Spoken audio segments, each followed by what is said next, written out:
whole lot. Hey, what's going on? Can you hear me? Yeah. Okay, so let's go. Let's go and make this statement. You said you said capitalism is like bad, and we need a more socialism environment. Can you explain? Oh, yeah, because sorry, I'm very tired.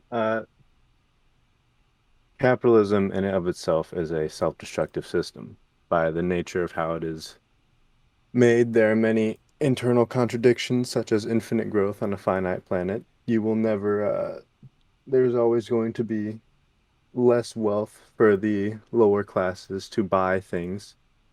So you can't.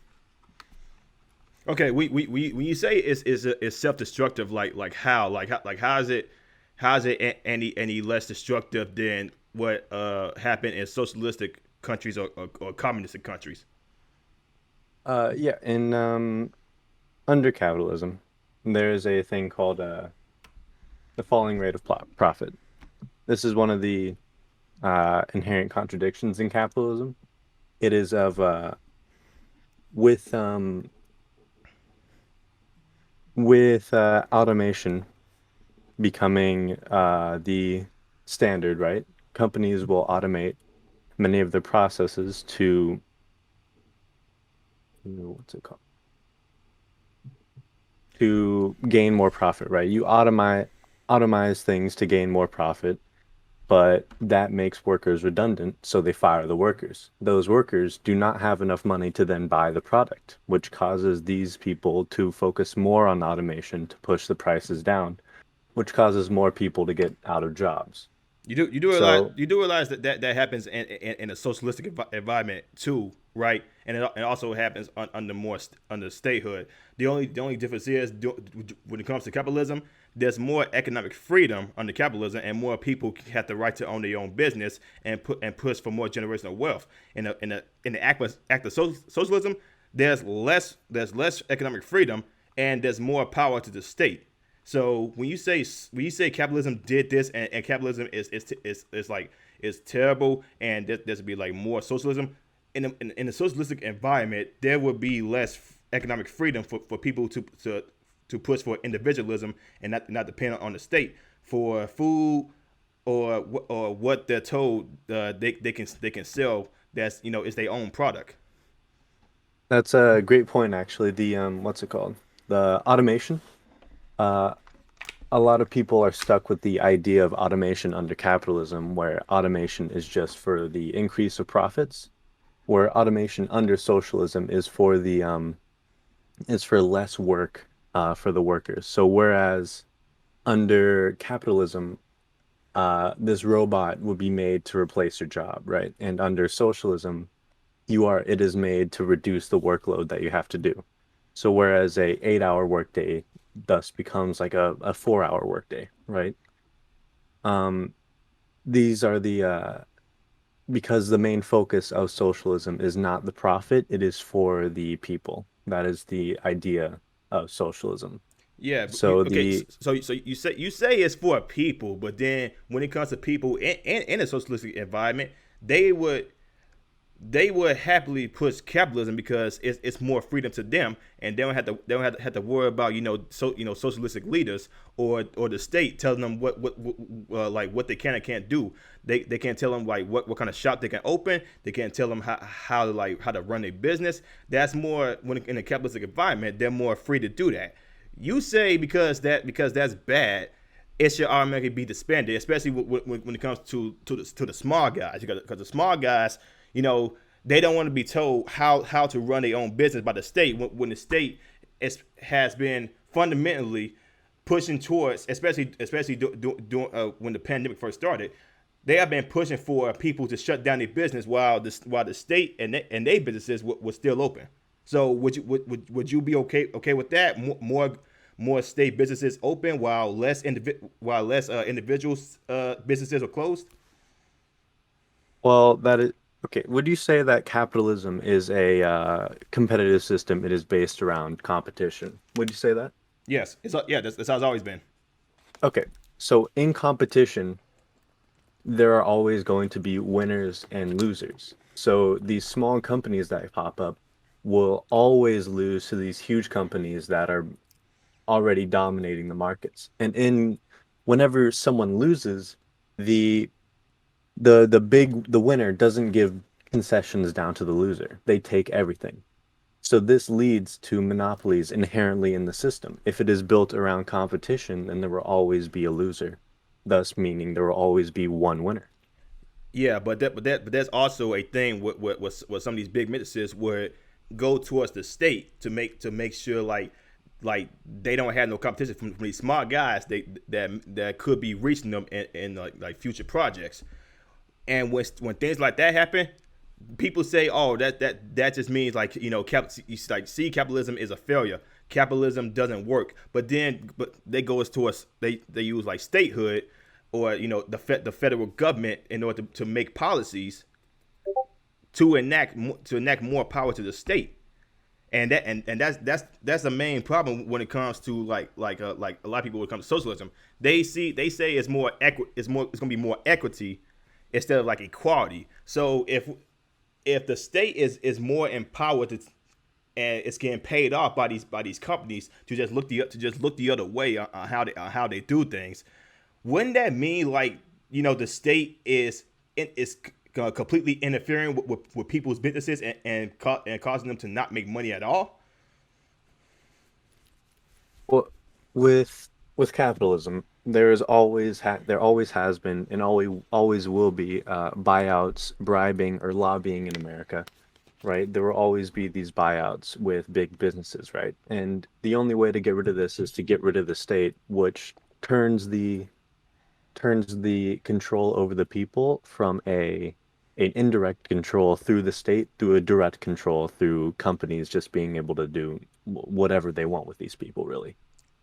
You're making it sound like capitalism is going to turn into an act of slavery, which is not going to be the case. Yes. Because when you say like these companies are going to do whatever they hell what they want with these people, that's not really a good a good talking point because when you say like these companies whether they be big or small they go if it wasn't for the state regulations they would just do whatever they please with their workers, which is definitely not the case because especially when it comes to like the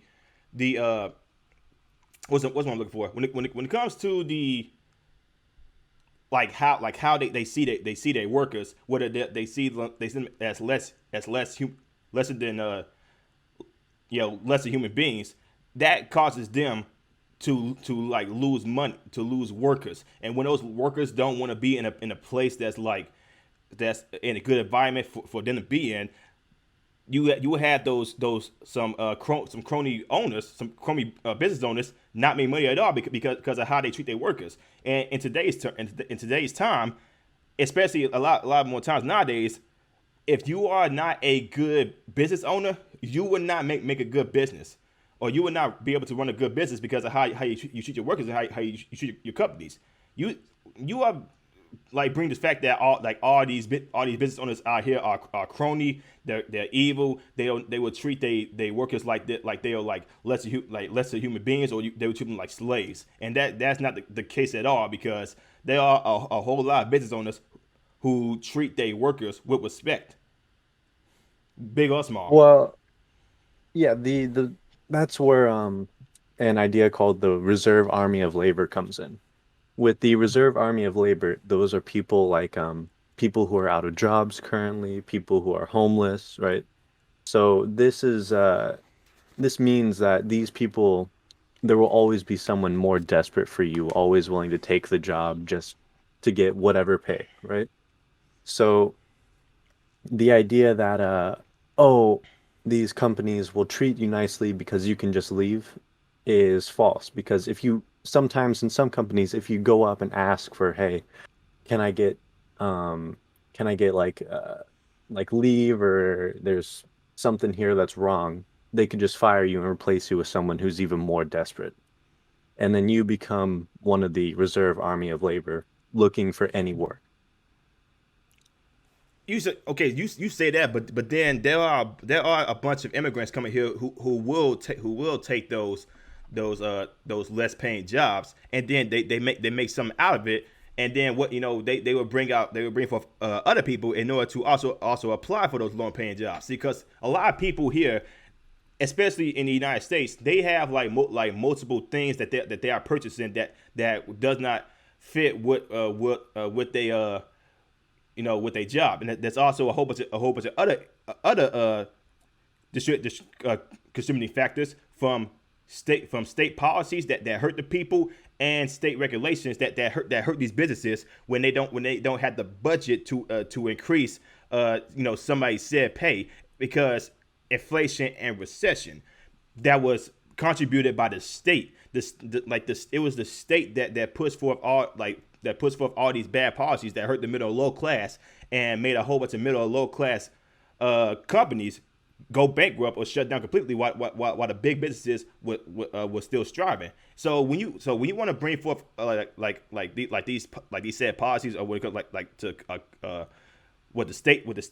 how it would benefit the if the state would bring forth these policies that would benefit the people, it actually has the opposite effect, because more people in the middle class, or even the upper middle class, have lots of businesses because of bad state policies, especially. And a lot of people have saw this during the past like 2 3 years when it came to the pandemic. A lot of state jobs were still open, while the mom and pop shops were closed. Whether they be small restaurants, or whether they be training programs, whether they be like some schools starting up small, want to be bigger. A lot of those companies was shut down by the state, because and also when they did open up, they got fined by the state, while these bigger companies didn't get fined by the state. Would you be okay with the state running more policies like that hurts the middle and low class? Yeah, that's a very good point. It's the what's it called? You see all these state enacted policies that are hurting mom and pop businesses, right? But who is controlling the state? Who are in the pockets of these policy people, of these congressmen? It's all the big businesses, right? And so they will always inherently want to push down the lower guy so that their monopoly can grow bigger. This is another inherent contradiction with you know, capitalism. There will always be this interference between what big businesses want and what the people want, and in a true democracy, you can't have that. Okay, you say the big businesses are the ones that just pushing towards like politicians, but wouldn't the greater question be, why are these politicians up for sale? Money? Yes, Like what? Yeah, under yeah, capitalism, if you want to get more money, you would sell yourself out. Yeah. yeah. But when it comes to Congress, that's the state, that's what a lot of people would call like state, state capitalism. It's socialism, but people are using like capitalism in a crony way that doesn't actually benefit anybody. So it's more statehood than it is like trying to start your trying to push for better policies for businesses. It's more like the state is up for sale, and the state will push forth these policies, and even when people are not bought up by businesses, the state politicians will still be out here pushing for policies that would inequitably hurt the small and middle guys. And you can see this with progressive senators out there, like AOC, Nina Turner, Ilhan Omar, that says destruction of big businesses puts forth more progressive socialist ideologies, when a lot of people in economic forums say like these policies would, excuse me, these policies will actually hurt the middle and low class. They say like, oh, those people are just they're paid off. But a lot of people who are really into like economics, they would say like, yo, pushing these socialistic ideologies don't actually help out. So when they bring forth these policies that have been proven numerous times again that will hurt the middle and low class, you got like individuals such as yourself that would say, yeah, go ahead and push it. Like these people who don't want the state to be in more power, they're crony, or they're freaking some type of a supremacist, there's some type of Nazi, and all that stuff. And that's where a lot of people like myself want to go against, because the state is the ones who brought forth slavery. So when we talk about we don't want socialism because they push forth a whole bunch of bad policies and treat people inhumane, that's what we meant. And that's what's going on in a lot of these Middle Eastern countries. There's less freedom for people, especially women. In the capitalistic environment, there are more women who are business owners, and there are more women who are free, who can freely be out here, maybe spreading their legs and all that stuff for money. Who cares? Is they business. In a more socialistic or even communist in the communistic environment, doing stuff like that, you get labeled as a terrible human being. So you have more freedom in the capitalistic environment. Well, okay, yeah. First of all, there is not really a politician or a congressman that is truly socialist. Most people who are labeled as socialists, like Bernie, AOC, Ilhan Omar, are really social democrats, right? They're more pushing for Northern European policies, which are still capitalist, right?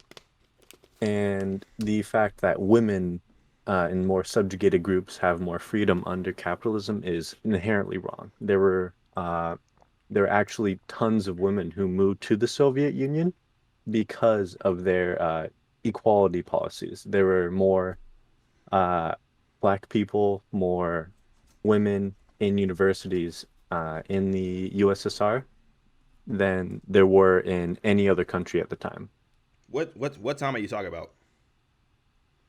The time the USSR was around. And there was more black people in the USSR. They was part of the communistic regime.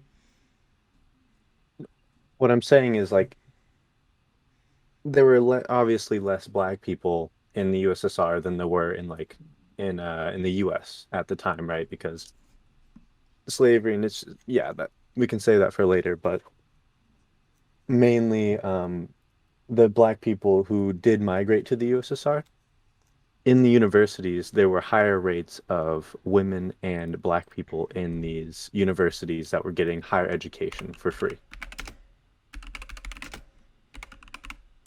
Okay, black. Yeah, What's life like for a Russian of color?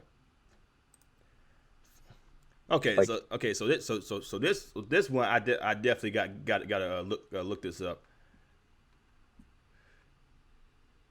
When people ask about me and about my background, I usually start by explaining how my mom in Russia, my dad in Guardian, and that I was born in Bulgaria.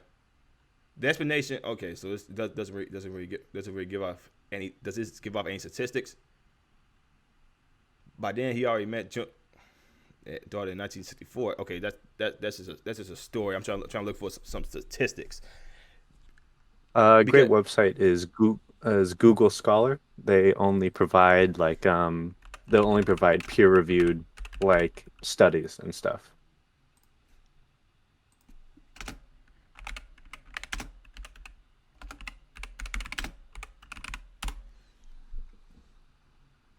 okay, so for black in the USSR was nope. Yeah, because I have a hard time believing that in the 1960s when the Soviet Union was was downright causing war, that they might have put black people in to be scapegoats, but that was with anybody. So most black Russians I met in Moscow and St. Petersburg have also grown without their father. So let me read this. Johnson Arthur is one of the small population of Russians and colors born to Russian mothers and African or Caribbean fathers who were offered free university education in the Soviet Union during the Cold War. After making contact with her father for the first time in 2010, Johnson author decided to start documenting the stories of some of the 40,000 other Russians of color, alongside journalist Sarah Bentley. Most black Russians I met in Moscow and St. Petersburg have also grown up without their father. Some have been fostered or grown up in children's homes and have never met their mothers. But we all agreed that we felt Russians as well as African. Okay, so a lot of people in these times growed up in the foster care system. So they didn't really have no mom and pop watching after them. So you say it was better because they got this education, but then as soon as they grown up, today Russians struggle with repetition of racism, from the abuse of black football players to violent policing that in recent years has sparked street protests from African students in St. Petersburg.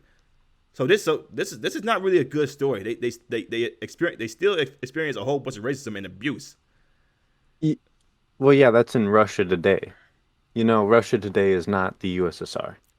Yeah, but even The USSR. but even doing the USSR, a lot of these black people in Russia was raised in the foster care system, in this system. To even back then, during that time, when it came to like to slavery, there was the mom and pops was there for their children, even though they lived in like back conditions that a lot of people today would not even dare dream of. They still had their mom and pops there, like the majority of the time. But here it only says some had been fostered or grown up in children's homes. Like I gotta look at a much more better statistic about this than somebody's story about how they lived as a black person in Russia. I gotta see a much more better statistic.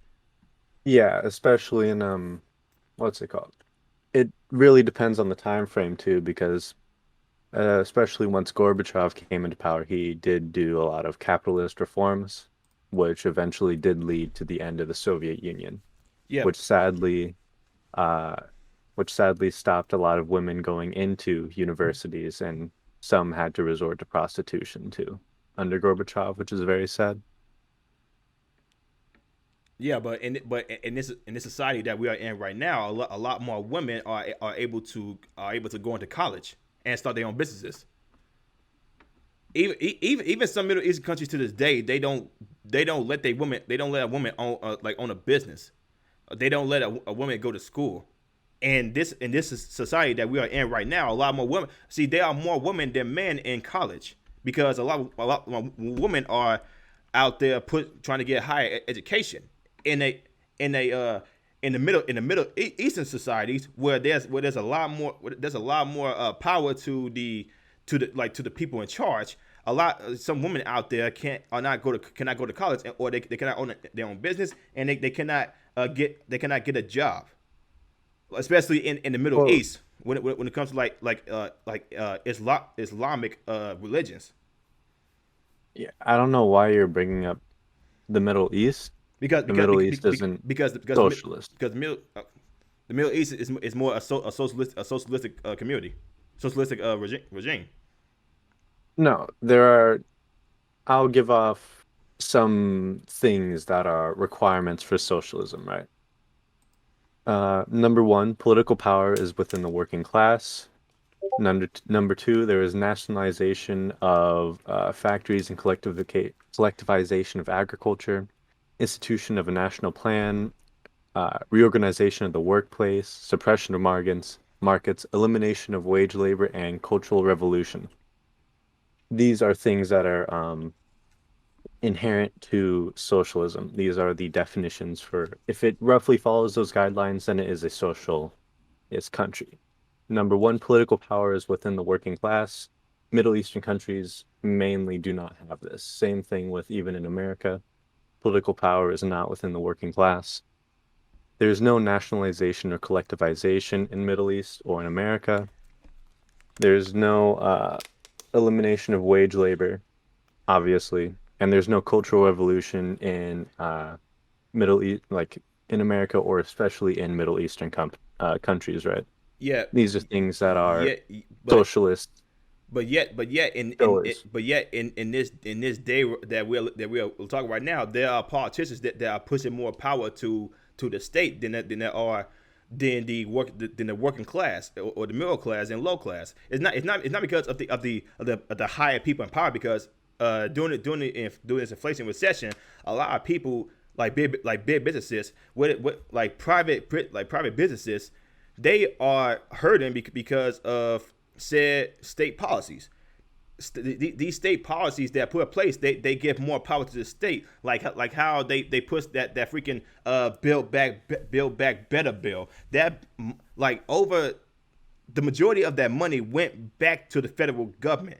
The IRS got a lot more powerful. The freaking police system got get some in some states gained more money. Politicians got more richer. You had some politicians out here that push for a lot more regulation when it comes to like some certain businesses, and people can say like those policies end up hurting the high class, but then when those policies got put into place, it ended up damaging the middle and low class more. Like you had a lot of businesses just this year alone shut down at a much more higher rate because of state policies. Yeah, let's clear up one thing really quickly. Just because the state does something currently does not mean that it is socialist. But the state The that state doesn't mean it's capitalism though. capital you can have capitalist and socialist states. What do you mean?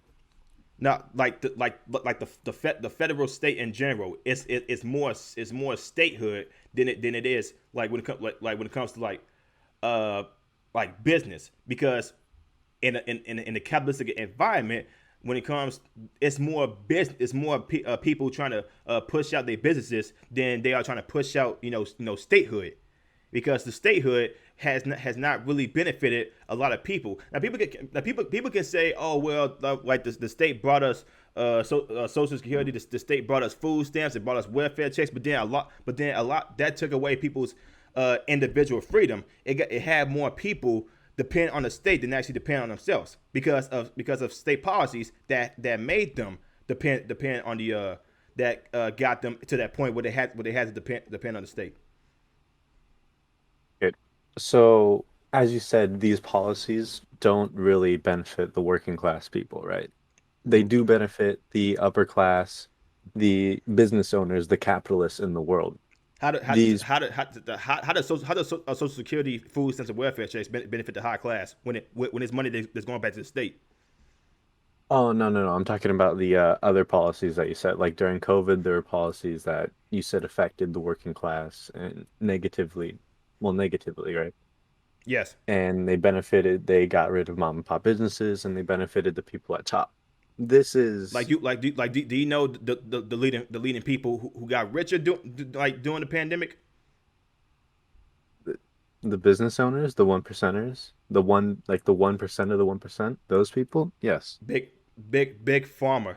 That's who was benefiting the most when it came to Moderna, when it came to Pfizer. These medical companies was the one that was making the most money. Not some big restaurant, or not some big tech giant, like a lot of people say it was big, these big pharmaceutical companies that a lot of people say we should depend on. They the ones who gained the most money, the most money throughout the pandemic, because during that time it was either you listen to big pharma, or we gonna label you as an outcast. We gonna label you as a anti-science type individual. But now you see more evidence coming out how they was completely wrong in this, and you had the state enforcing these policies, because because the state was colliding with big pharma in order to push out all these narratives and all that stuff that actually hurt the middle and low class. So the state was pretty much involved. Yeah. Would you say Amazon did not get a lot of money from COVID? Like, Because a lot of small businesses was shut down. yeah, but would you say Amazon still get like a lot of money during COVID? Let's be real. They did make money. That's because Yeah. a lot of businesses was shut down. People could not could not go outside their house because the state forbid them to, and if they saw them outside without some type of permit, like they did with me, they would get fined an extensive amount of money. So the state enforced them to stay at home, and if they didn't, they would have to owe the state a whole bunch of money. It's like the freaking taxation.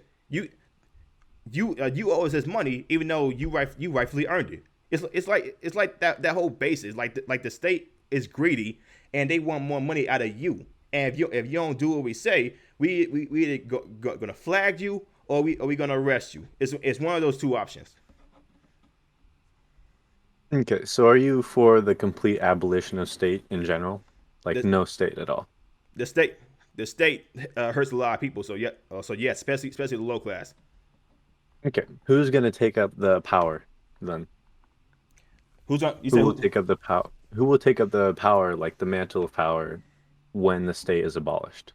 They people would have to select a leader, just like how they did with uh Martin Luther King, or how they did with Malcolm X. These weren't people in Congress. They were just leaders who spoke out against the state because the state was the one pushing forth a whole bunch of bad policies. Like if Uh, people look to us like some type of leader, a leader that's going to be their beacon that will push out for independence, or in my case black independence, where we could strive out the state because we did it before. That we would see a much more better environment instead of, like, a whole bunch of crime going on in cities because uh community police does work, and they're not paid off by the state.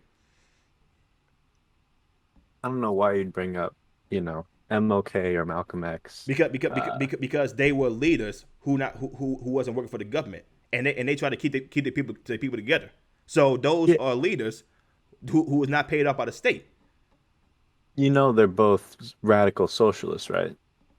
And Like like, MLK was for the abolition of capitalism. He was for the abolition of the state currently and putting in a socialist state, right? As I think it was either MLK or Malcolm X that said the solution to black poverty is not black capitalism, it is black socialism. no, no. Malcolm X's whole demographic was these white men and power are the ones hurting us, and we gotta be more dependent on ourselves. Instead, we gotta depend on our own black businesses and our own black entrepreneurship in order to strive.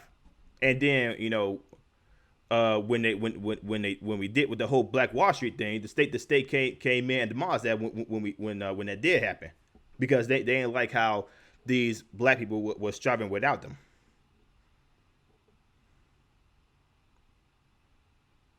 Yeah, hold on. I'm trying to find the quote if I can find it of him.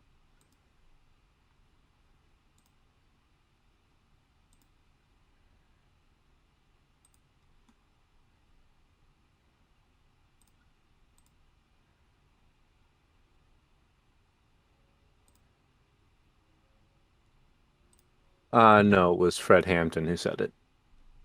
But, Fred Hampton still was very uh yeah, as quote, we are not going to fight capitalism with black capitalism, but we're going to fight it with socialism. And, Fred Hampton, very big people with what's it called? Malcolm X, very big very big believers in MLK's He was a he. work. It says right here he was a progressive African American. Malcolm X was not progressive. So he was more on the socialistic route. Fred Hampton was. Malcolm X was not. Malcolm X was the one pushing for black independence. Well, here, let me check. So Malcolm X,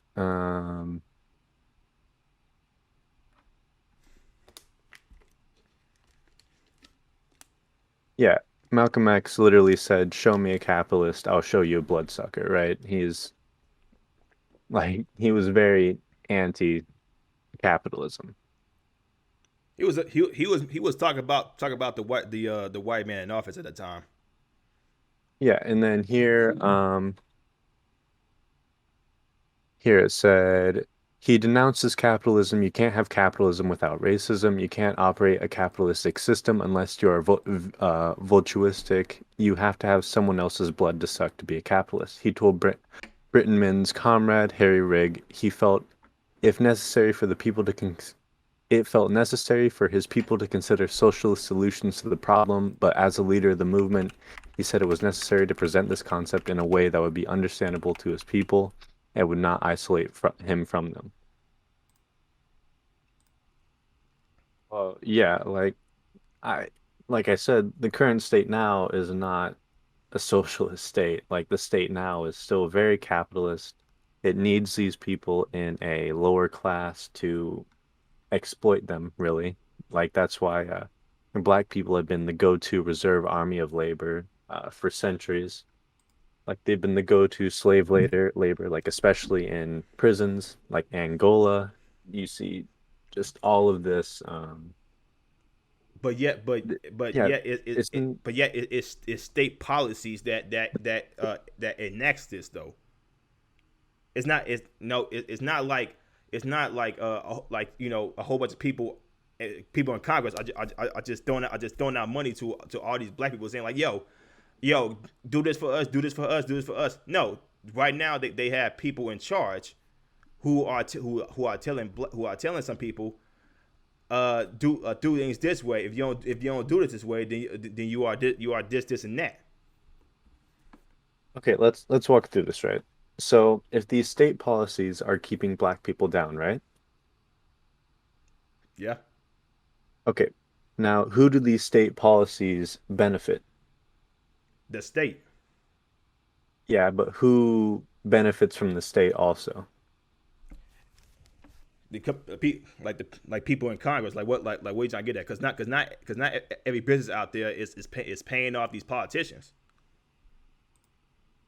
If these businesses Because have because the direct levers of power, then they can enact policies that will inherently benefit them. but yet there's also people in Congress that have implicit biases against black people, and they put forth policies without big money from all these businesses. So are you gonna say like big businesses do that, or was that a congressperson implicit biasness how they feel about black people?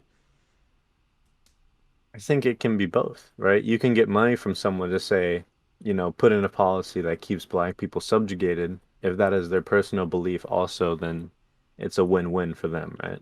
So it's not always big. It's not always big businesses. It's also a Congress is implicit biasness. So you can't really blame like big businesses for all of it.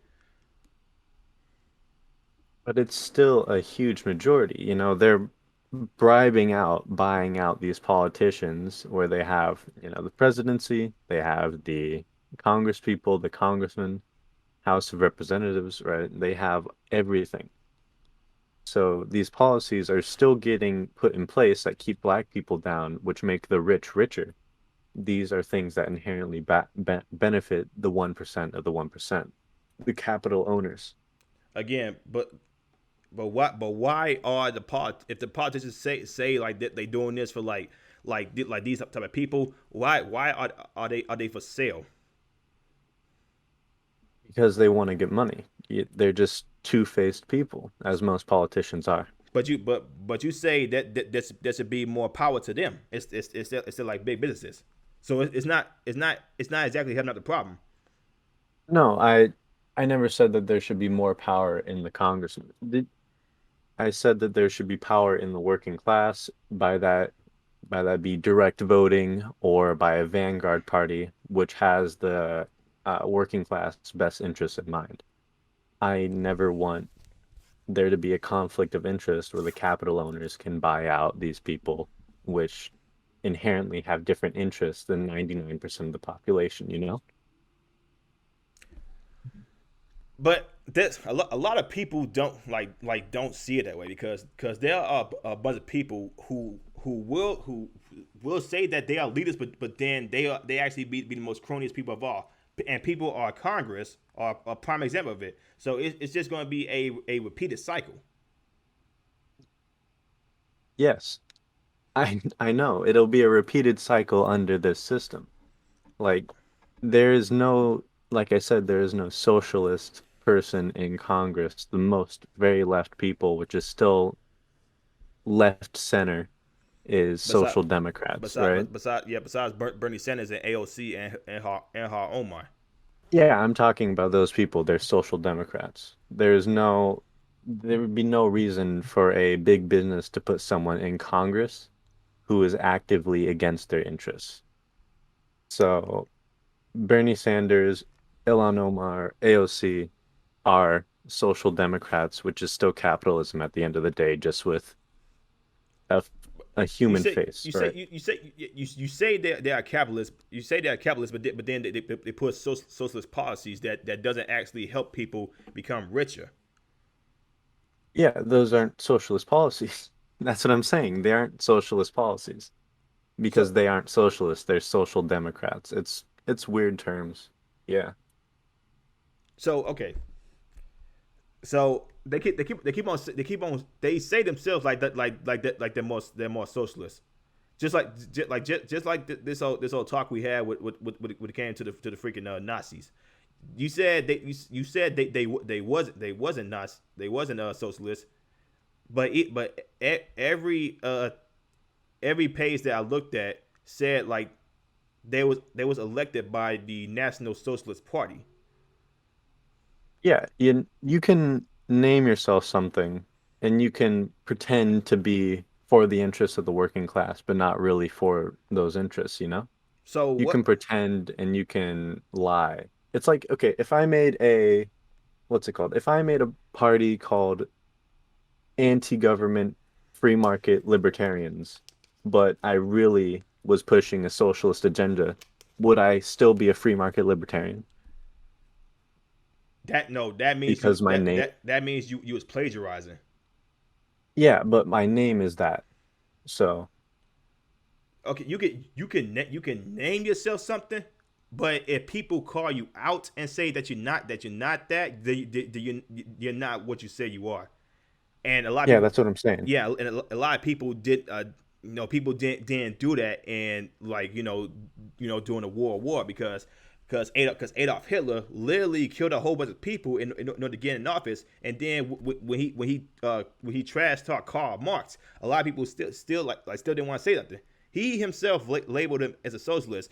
The National Socialist Party elected him, so they seen socialism in Adolf Hitler, so they elected him. The National Socialist Party was a party made by, Hitler. That's what Nazi is shortened for. It's National Socialism. It's not real socialism. It's not, like I said, if I made a party called the National Libertarian Party, but I was really pushing a socialist agenda, then I wouldn't be a libertarian. I'd be a socialist, right? I wouldn't be a free market libertarian. I'd be a socialist. But you What he do, was doing, but you do he was know, pushing. but you do know socialists have had beef with socialists for a long time now. So just because somebody was a socialist doesn't mean like other socialists didn't attack them. Where was the beef between the USSR and Cuba, Cuba, Venezuela, the CCP and Cuba, Venezuela now? Where's Okay, the beef between them? okay. The USSR was led by communists. There wasn't Socialists, yeah. no they was led by communists.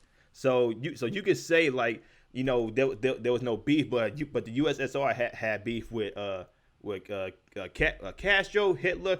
Hitler had beef with other socialists. Like I said, Karl Marx. He had beef with a whole bunch of other socialists, and I cannot name them the top of my head, but there are some times where socialist leaders did like go head to head with other socialists just because they Well, yeah. just because Hitler is not socialist.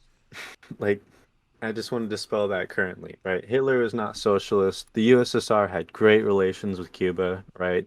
Even Cuba defended the USSR when the US pointed missiles at them from Turkey, right? These are things that they have consistently showed that they have bonds with, um, and even the revoking of Karl Marx is a sign that Hitler was not socialist, right? Because you see, the USSR, Cuba, Venezuela, or not Venezuela, Vietnam. These are socialist parties that all follow the teachings of Marx, Lenin, and then in some cases Mao, right? When the Nazi Party was not socialist. They did not follow the teachings of Marx or Engels. They did not do these things. They were really just fascism in disguise being pushed as socialism. Okay, but but fascism also toes with some acts of socialism. You know that, right? What? Sorry, I was readjusting my headphones. So there are some socialists that also collide with fascism. Yeah, that's a problem. Like, just because like some people are like that doesn't mean that other people don't call them out, right? Like you see a lot of like I'm a lefty here and I call out AOC, I call out Bernie, right? Doesn't mean that all they do is bad, right? They push some things for the working class. It's still not enough though. But what you say they put some things for like for the working class, but a lot of people who have seen their policies, they say like a whole bunch of economic people, they say like policies like this will actually hurt the middle and low class, and they will actually benefit the high class. Yeah, like I mean, I see no way that raising the minimum wage, like installing a federal minimum wage to being, you know, at the very least $15 an hour, which is just not enough. There If minimum wage kept up with what's it called? there are Inflation, minimum wage would be $27 right now, right? there are a lot of businesses out there that do have $15 $15 wages. People getting paid $15. Hmm. The problem is you have people in state that messes with the economy, and now people need to work two jobs in order to pay the bills because of what the state did. The state is the ones that puts forth these policies, not big businesses like you say they do, because the state is the ones that does the votes, and they the ones that bring forth these policies. So if you say like people should be making $15, matter of fact, let's say 20. If the state puts forth, if the state makes that a federal law, and if the state winds up messing up the economy far more worse than it is right now, because a lot of people do make $15 an hour. They just had to work a second job in order to make ends meet. So would you still say like that like uh raising it higher would be better if the state, if the federal reserve, the state would just screw everything up?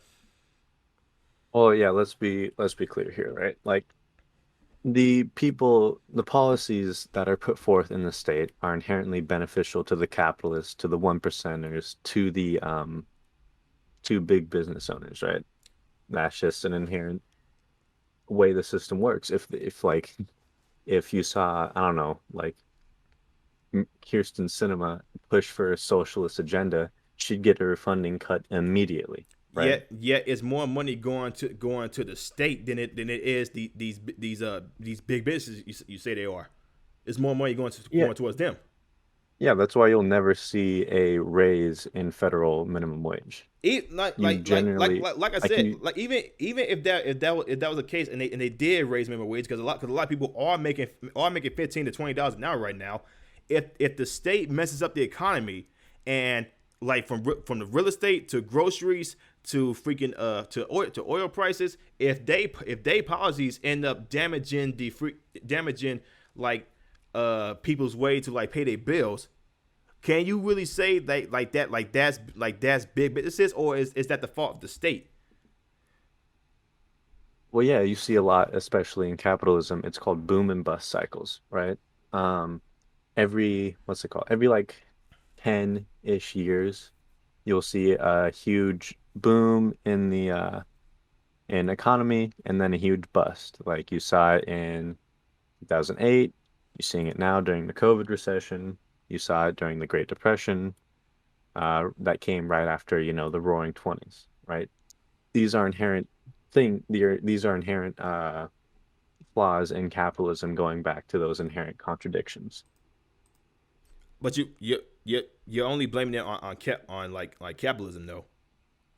Yeah, because like the state currently is capitalist, The state in it of itself uh like is capitalist currently, meaning it is bad, right? We don't have a socialist state. More people can take voluntary means in the capitalistic environment. You can't really do that in a socialistic one. And like the state here right now, it's like the state they're literally pushing towards people to pay them money that the state thinks that they are owned without their consent, and if they don't do it, they get jail time. In a much more capitalistic environment, it's a lot more voluntary, like taxation. People are forced to pay taxes, otherwise they get sent to jail. That's not a voluntary measure. So capitalism in and of itself is not voluntary. Let's be clear with that. Like you get to choose under capitalism to eat or be a slave, right? You can't have you can't have both unless or you can't just eat without having to, you know, What do you mean? What do you mean by or eat or death, by sorry. be a slave? What do you mean by be a slave? Like you are always going to be the lower class. You are always going to be under subjugation from upper class, That's and not you that that's not generally, that's definitely not true, because there are a whole bunch of people in poverty who use capitalism become richer. Especially when it comes to ow.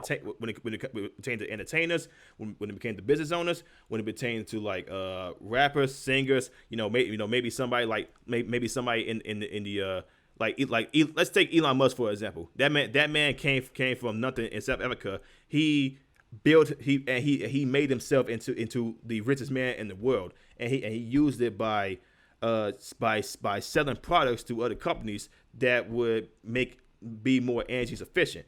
So when you say like people are not able to, and like from the low class and middle class, they're not able to become like richer. That is a fundamental lie, and you are pushing like a dangerous narrative that people in like who don't make as much money, they can never be bigger, which is a bold-faced lie, because I see people do it all the time, especially Yeah, people, especially people who are on the internet right now who are starting out small. yeah, like Elon Musk did not start from nothing, right? He got what was it? I think it's $28,000 from his dad. His dad owned the biggest coal mine in South Africa. It was either the biggest or one of the biggest. It was a huge company, right? He got 2.8 billion in government subsidies. He did not start from nothing. He was given most of the things, right? Same thing with Amazon. You see, he got started out like as he said, like as you hear many people say, started off in a garage with $1 billion, right? Because he got so much money from parents, from government subsidies that these people were lifted to these positions. They were not working class people that inevitably came up and were able to become the oppressor. So what? Okay, They were not these people. What about all the entertainers that I just mentioned? Yeah, there you can get lucky. You can get like a .01, an exception of the case, right? Think about how many It's happening at rappers. it's happening at a much more faster rate though, where anybody could become a rapper or a singer, and they Yeah, and like they and they started off working in like a restaurant or something like that, and well, they use their talent in order to become bigger. that's a reason. Those are the reasons why they're called the exception, right? They're not the general. That's not generally what happens but most of but the but time. but but If still you, they start off in poverty, or they was homeless, and they yeah, they got no, you say they got lucky, but then you are also, but when you say that, you are literally taking away the hard work that they put in order to make, in order to become uh to make over, let's just say five 500,000 to $1 million. They worked it behind off in order to get, in order to get that money. It wasn't just thrown at them like you think it was. no, no, no, no, no. I'm talking about people who put in work, they work hard, and they still do, right? They work really, really hard, but they just never go off anywhere. How many rappers do you see are like forever going to be on SoundCloud or performing, I don't know, like local places, right? These rappers are working very hard. These singers are working hard. But inevitably they didn't get lucky. They didn't win the lottery. They didn't they didn't they didn't blow up. They didn't have had to win the lottery. They let their talent I don't speak for I them. mean Prime I mean example. figuratively. Prime example. A whole bunch of independent rappers who didn't sign with a big label deal.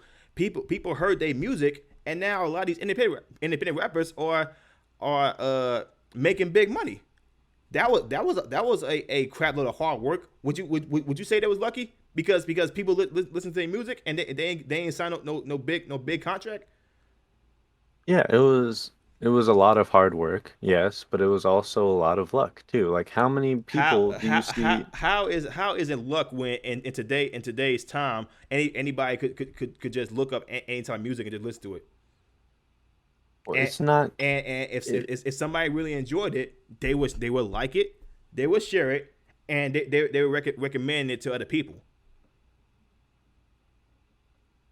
because the majority of the people who try to do that fail. That's why you always see people in entertainment industry like it's very you rarely ever get to Hollywood. You're rarely ever going to be a huge singer, right?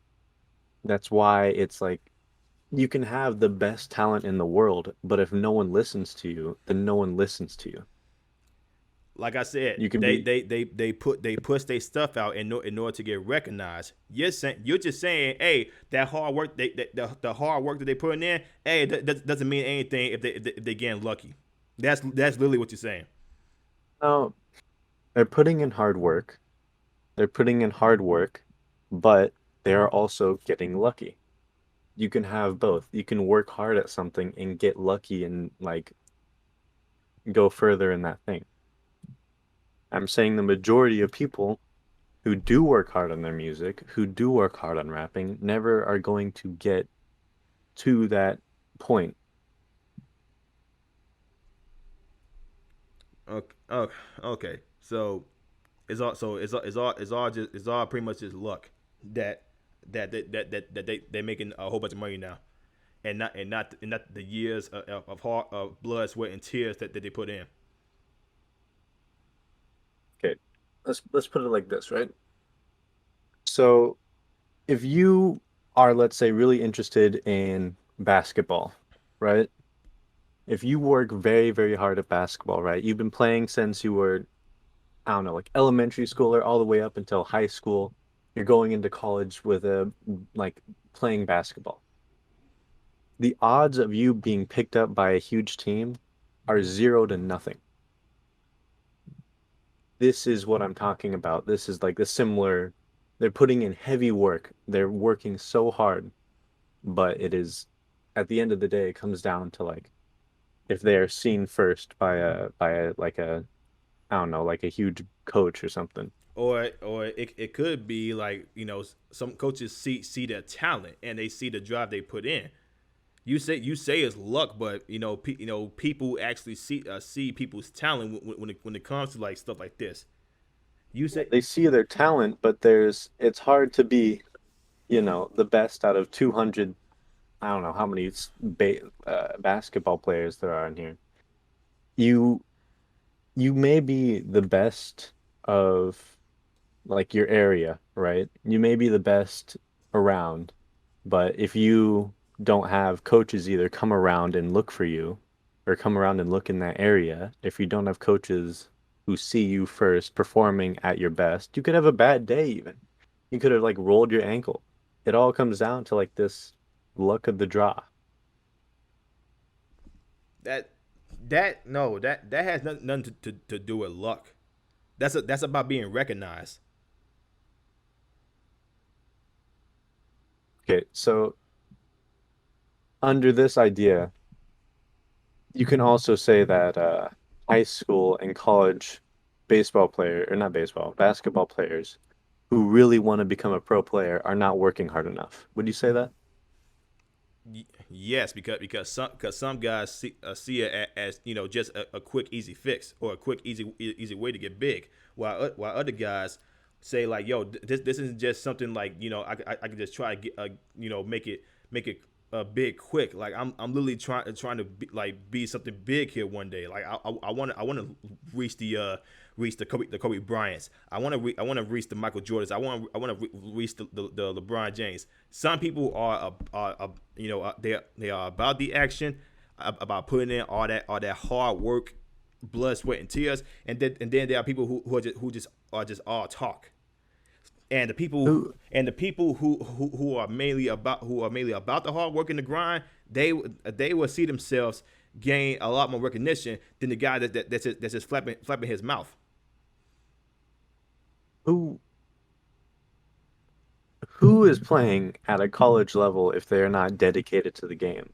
I don't think anyone is just playing at a college level just, to play the game on the weekends, right? Some These people some actively, people are. Some people do.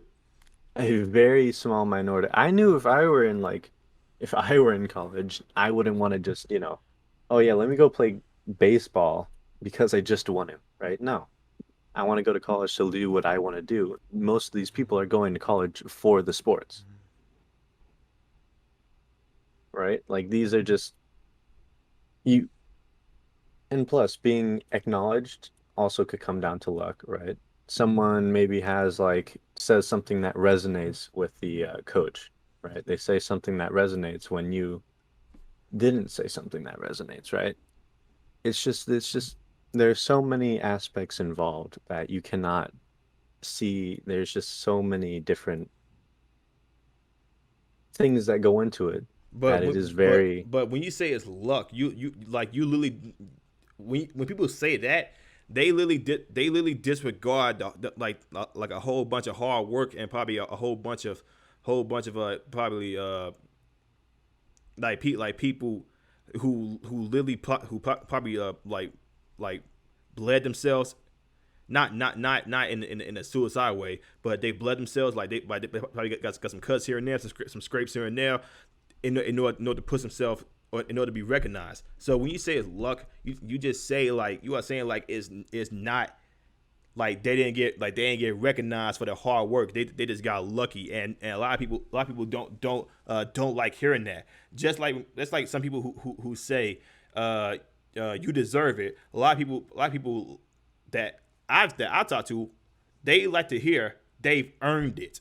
They don't deserve it. They've earned it because they put in the time, they put in the effort, they put in the blood, sweat, and tears in order to become recognized. So when people say, "Oh, he just got lucky. He just got lucky." Nah, don't mind him. He just got lucky.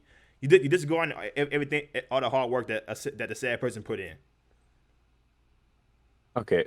What I was saying, I'm not disregarding the hard work, like I said. I'm not, When you say they got lucky, that's literally how some people take it. what I'm saying is it's both. You put in this hard work, right? But you also need an extreme amount of luck behind it to get recognized.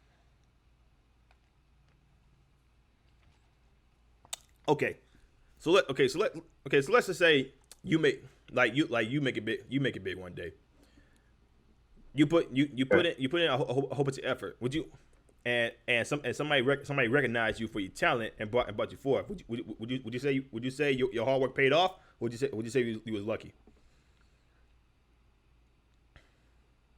Yeah, I'd say I probably got lucky, like if I went played college basketball and I see, I don't know, 20 other people on my team who are all as hardworking as me, all deserving of this, right? Or like if I see them as all equals in skill level, then I'd say, yeah, I'm the one who got lucky. I got picked where those other ones didn't. All right. So, is there anything else you want to like discuss in this situation?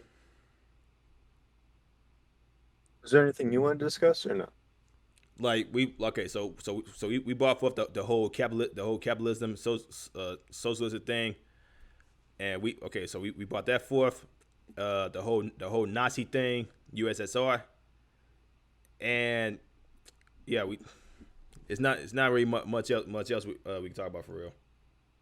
Yeah, I mean, there I could talk about how like socialism has been proven to raise the physical quality of life, I got which is just true. I got also bring forth some facts that capitalism also brought forth, and you say that, but then also this one point that I also did bring forth. So about immigrants from Mexico, because Mexico is not really huge on capitalism like some people believe. No, It's Mexico is capitalist. Let's stop that right there. Mexico is capitalist. so how come you say it's capitalism? Give me a prime example. What do you mean, like Like what of like capitalist like what nations? yeah like what exactly does Mexico do, and how exactly do they are they having a whole bunch of people from their country move here for more economic freedom? Okay. They do not have political power within the working class. They do not have nationalization or collectivization of agriculture and industry. They do not have reorganization of the workplace. They do not have, they do not have these things that inherently cause or are aspects of a socialist country as described by Marx, as described by Engels. They do not have these things. It's not like it's not like the US is the only capitalist nation, right? The majority of nations are capitalist, no matter how bad they're doing, right? And like Angola, what's it called? Angola, Libya, let's think about like So Mexico is not a truly socialist country, but it's known to have a mixed economy, which means that Mexico is both socialist and capitalist. So it's both. It's a mixed economy. It's not fully capitalist. no, like that's not how this works, right? It's still capitalism. Like you could say it's at most, which I don't really know, but at most maybe it's a social democracy, right? At the very most, that's still capitalism, right? It's It's it. just It's here's something from here's something that a bus on a dusty road. Is Mexico a socialist country? For when it says here, Mexico is not a truly socialist country, but it is known to have a mixed economy, which means that Mexico has both capitalist and socialist characteristics and tendencies. Mexico is a mixed economy as both capitalism and socialism can work together. On the significant issues with the Mexican system is that government regulations and the law of rule can be hampered by corruption.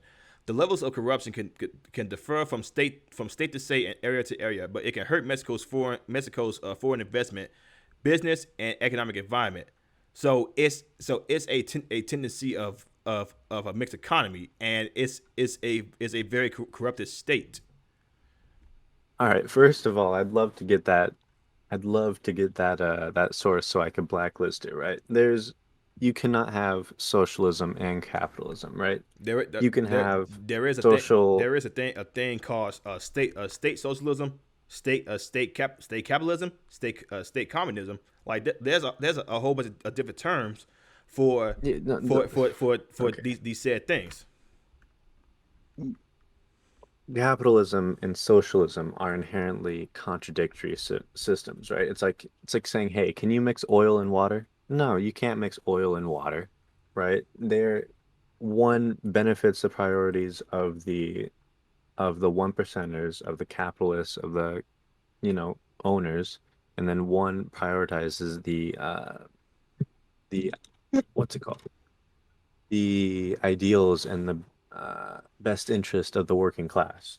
These things are inherently contradictory.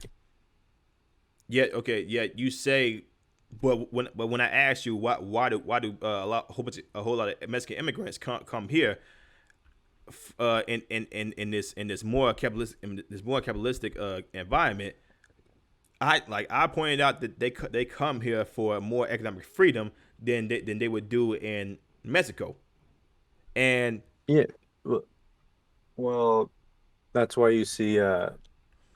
I'm going to use a new term here. I'll describe it. It's called the imperial core and the imperial periphery. The imperial core countries are countries such as America, Great Britain, France, these places where capitalism is, supposedly alive and well. And then the imperial periphery are countries that are being subjugated by those countries, right? Like America, such as the Middle East, many South American countries, Mexico to an extent. So you'll see a lot of migration from these imperial peripheries to the imperial core countries because they just they've been sold a lie of what America is like, and they've also been it's also seen as it may be better living standards than where they came from. you say false pretenses, but a lot of immigrants who have came here, they was able to make something out of themselves. Like, Like what do you mean? because of the economic freedom in the United States, a lot of Mexicans have been, or even some people in South America, they've been able, some people I know from Jamaica, they was able to come here and start their own business, start their own company because of all the economic freedom that they had. Yeah, like then again, that's also another like they're very lucky. The majority of immigrants who come in do not are not going to become business owners overnight, right? Like they probably put in hard work, yes, but they also got very lucky. The majority of people that I know who have came from Mexico, South America, are not business owners. They are not getting good money. Most of them are working two jobs, right? These people are just because one person made it doesn't mean everyone else can make it. That's the point of living in this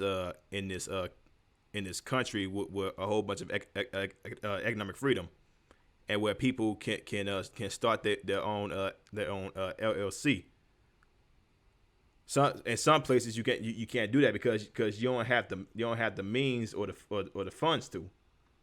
So you say, like, it's just how it is.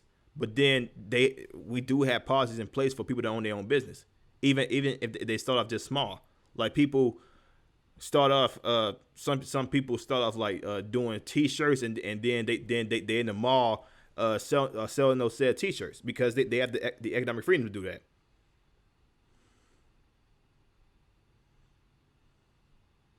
Those people still It's all about uh, economic freedom. People have economic freedom in this environment. Like, you have a lot of people who are on, let's say, okay, let's say Twitch, let's say people who say, you know they're socialists, and they say that they hate capitalism, but then they use capitalistic means in order to become richer, which they have the right to.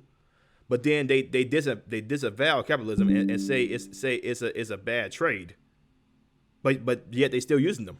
Yet they still use capitalistic means. Yeah, you always should secure your freedom under capitalism, right?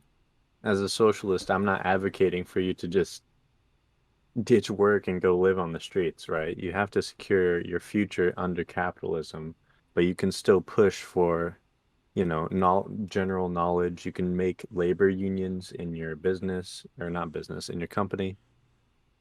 You can push for socialism while still being under a capitalist environment, right? Yes, because in this environment you have the economic freedom to do that. Okay. You could literally put something bad like you know let's just let's just make this example. Like MAGA people, like I see a whole bunch of people push for the deaths of MAGA people, and they make money off of it. They can do that in this environment, I'm not for that because that's gross, and that's disgusting and disturbing. But they still have the economic freedom to do that.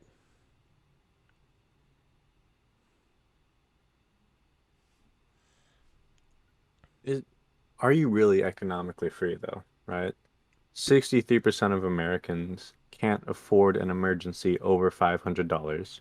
The majority of Americans have started taking Ubers to the hospital whenever they're in emergency scenarios. Even going to the hospital for some people is a problem, right? It's not Because of state policies that end up having a whole bunch of rates go up.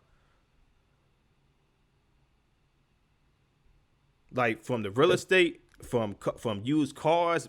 They a couple years ago, no, like yeah, like 5 years ago, some used cars used to be $500. Now some of them are 1,500.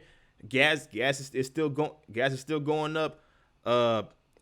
Infrastructure is still going up. Like, and there are also people in the free market who want to try and help out these people. Expect let's look at real estate. Let's look at housing. okay. You had people in who in the independent market who want to build more houses for people, so it won't be a big competition on which one of these people can get this housing. So the expenses are for expensive. But then you had the state come in and say like, no, you can't do that. You like our guys can be the only one building this, and we gonna build more houses. You just gotta give us like what, maybe 2 years or so. Like you have policies like that from the state that predominantly hurt people who try to look for a less expensive place to live. But when you have the independent guys like the free markets who are being prevented to do that by the state, it's the state enacting they way of aggression to not benefit the middle and low class.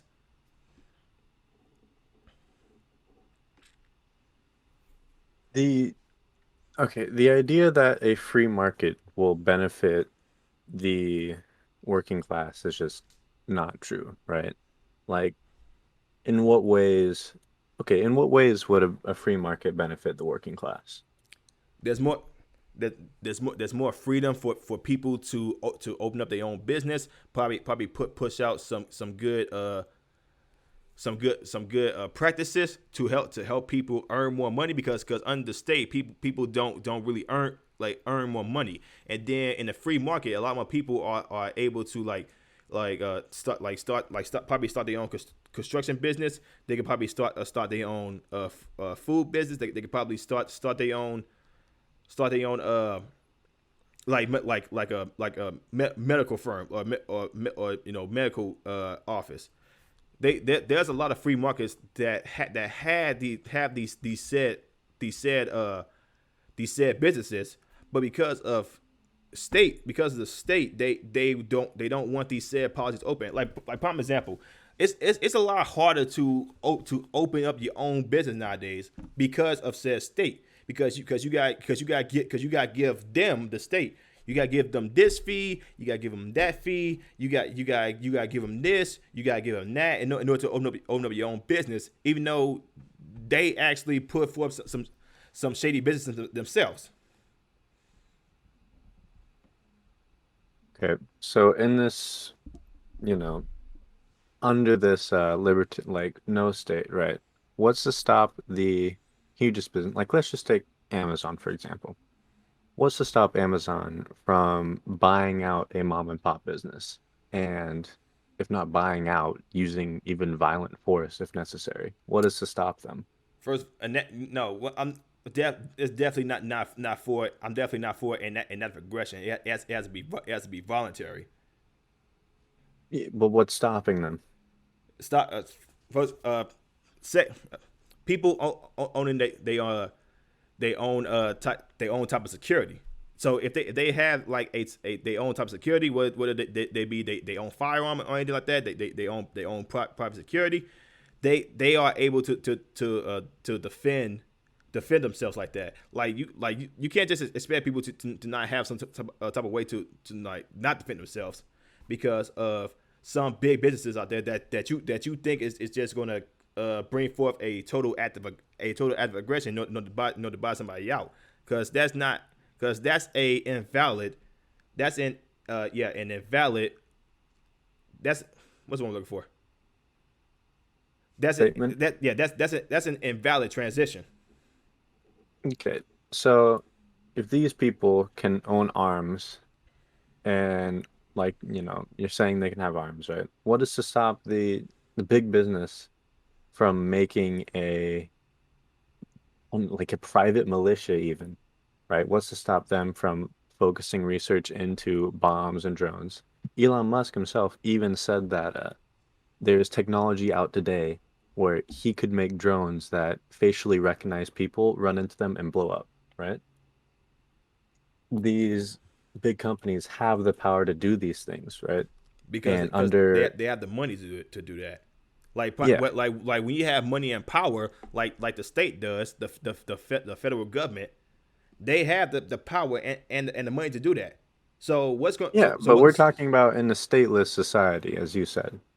in this state environment, you have the federal government who has eyes everywhere, spying on people they're probably listening to this conversation right now.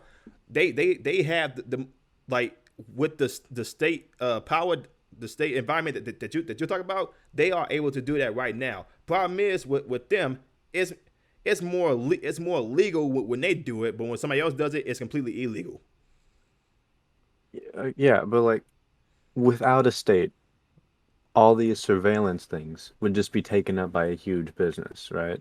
Like it's the transfer of power is not to the working class, it's not to these mom and pop business owners. It is going to be to the big business owners, the people who have the money, who have the power to buy out everything and everything. And if they can't buy it out, they could bomb it out, right? They could kill anyone if they wanted to, really. Without a state, there's like nothing that stops them. No, because that's an act of aggression, and I'm not for an act of aggression. Just because you're not Yeah, for it. a lot of libertarians that I know that they are not for acts of aggression. They want a more an involuntary uh uh exchange, a voluntary exchange, a equal exchange. They don't want like somebody just possessing military weapons like the freaking state does, the freaking federal government does, because that's an aggression on the average working class who. And here's the thing: you have some people in the state right now who literally have and the just the tip of their button, like the Pentagon, the president, and any one of these guys, that they have the power to just bomb any city as they please, let's just say the police, because the police is under the under the whereabouts of the state. They are controlled by the state. the state can literally come in and just shoot you and just say, hey, he possessed a weapon, or this said person, boy, man or woman, possessed a woman, and that's why I had to take him out. So even you say a free society would be less safe, but in this state society, there is already too much killing from the state as it is. So Yeah, I think the state now is fundamentally flawed, right? the state Like, I'm the not for the state currently. okay, so there's a whole bunch of problems with the state right now. What would you say would be a much more better utopia or something like that? I don't personally believe in utopian socialism, but the I believe that a state that works for the interest of the working class, such as the USSR did, with democratic voting, with policies that work for the um, for the people, like the abolition of even needing bosses or CEOs. There's no reason for them really, like because these workers can direct their own company, right? These things are kind of sort of a way cutting out the middleman and actually helping the lower classes instead of, you know, only benefiting the higher classes. Wait, so you want it? So okay, let me get this straight. Do you want an economy like the USSR? The USSR had a very good economy, yeah. We have been told a lot of lies about the USSR that, oh, it was a totalitarian dictatorship, which just is not true. There was uh there was free voting, as the CIA admitted. There was, and the quality of life went up in the USSR, right? These are just facts that have presented themselves throughout the time. And they did that whilst being under sanctions from the US. They couldn't trade with the biggest trading powerhouses of the time, right? They couldn't, they, and even under all those conditions, they went from a place similarly economically to Brazil or India, and within 30 years to a spacefaring superpower, whilst being oppressed by the majority of the world, right? That in and of itself is the biggest seller of socialism that I've ever seen. Okay, so you want more USSR? Do you want more like let's just say North America? What do you mean? You want people to go towards that USSR way of thinking. I'm saying that the economy, the way it was structured, was good. I'm not saying that there were, not problems in in the USSR. There were. I'm not a big fan of like some of the mass deportations that they did. I think that was very bad. But they did do a lot of good things for the people. They had just taken missteps, which we in the future can now look back on and see, hey, this wasn't good. Let's do this instead, right? But I'm gonna have to study that later. yeah, like I've sent you both papers, like even on Google Scholar, you just look up physical quality of life under socialism. The first link says that given equal um, economic terms, socialism has been proven to give a higher quality of life, right? It's just it's just like factual. Like Yeah, I don't entirely agree with that because I'm seeing a lot of people who have lived in like socialistic environment come out and say like, it wasn't really that good. Don't believe what the media is saying to you, especially from people like Cuba. They say like, this whole free healthcare thing. A lot of people saying like it's a bold faced lie that what they're sprawling because people don't have the best doctors there. So I don't exactly believe that in the fullest. Well, Cuba during times of crisis was even known to send doctors out, right? Even during the beginning of COVID-19, Yeah, I they read. sent out Yeah, doctors I to the US. They sent out doctors to third world countries that needed them, right? yeah, I read. Yeah, Without yeah, expecting I read that anything. part. Yeah, but they Cuba currently obviously is not very good, and that's because they're they're sanctioned. They're not given a fair shot at being a country. They cannot trade with the majority of capitalist countries. Their only really secure trading partner is Vietnam. They they have been subject to coup attempt after coup attempt, destabilization attempt by the USA many, many, many times, right? It's like if I shot you in the leg and then said, it's your fault you can't walk, that's disingenuous. Mm. And many defectors from these places also can be liars. Not saying that every defector is a liar, but I'd say be very wary of the people who are, getting taken on to Fox News saying that Democrats are socialists just like in Cuba, you know? Like Yeah, I showed you, they're yeah, getting yeah. 3,000 like I don't watch Fox News, and yeah, that's yeah. definitely not where I get my information from. Yeah, yeah, but I'm saying, things like Fox News, like MSNBC, CNN, uh, like big, huge media companies that will bring on defectors. They're getting paid like $13,000 per speech for to, bash on socialism and communist or not communist, like on socialism and their country that they came from. Not to say that every defector doesn't have their reasons to defect, right? Obviously, there are reasons to defect,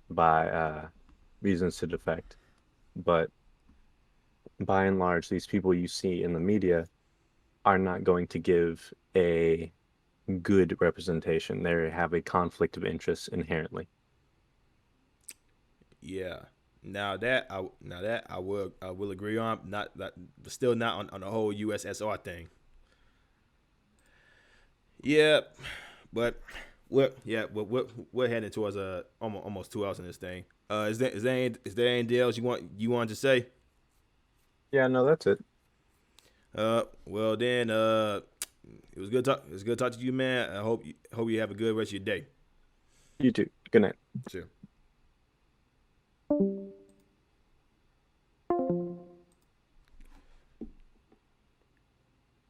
Yeah, that whole USSR comment. Yeah, I don't, I don't see that. I just don't. But if you guys are still here at this point, man, make sure you like, comment, subscribe, share the video, hit the notification bell. I will see you on the next one. Peace.